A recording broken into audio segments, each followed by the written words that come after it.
Hey folks, I'm Walter, and what an interesting question. What's the best value for two people? Boy, that means so many things to so many people. I mean, we're two people who cruise, and I just simply see value in taking a cruise, just in the sense of, if I go somewhere else, I've got to pay for the hotel, I've got to pay for a rental car, I've got to pay for all my meals, breakfast, lunch, and dinner, I've got to pay for my activities, I got to pay for getting there, figuring out what to do. Whereas on a cruise ship, like, so much of it is included. So for me, that's value right there. Now, if you're asking, what's the best value in terms of pricing on a ship? Well, always an interior cabin is going to be the cheapest. You're going to give up a window. You're not going to be able to see outside. In some cases, balconies are actually cheaper than ocean view. So when you're researching a cruise, make sure you compare the price of ocean view room, which is a window, versus the balcony. Sometimes the balconies are actually cheaper, or maybe just a couple $100 more than getting an ocean view. And in that case, I want the balcony where I can step outside.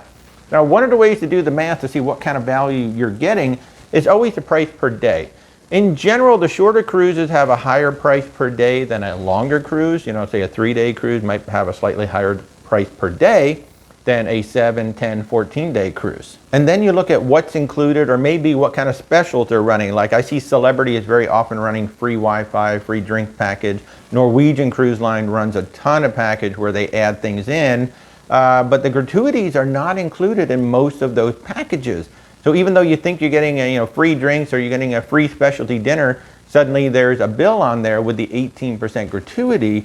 So don't be surprised by things like that. Now, Virgin Voyages on paper looks more expensive than the other cruise lines, but then you realize they're including all the meals, they're including all the soft drinks, they have Wi-Fi included. So right there's 3 things that you're not going to be paying for that you would be paying for on other ships. So if you really do the math, you pay more for the fare, but you may actually end up saving money. It may be a better value in your mind. Now, one way to figure out value for you is to pick an itinerary. Pick something that you want to do. Let's say 7 nights in the Caribbean on a certain week or a certain month. And now just simply compare a couple of cruise lines and look at the same thing. I want to get a balcony. I want to do 7 nights in the Caribbean.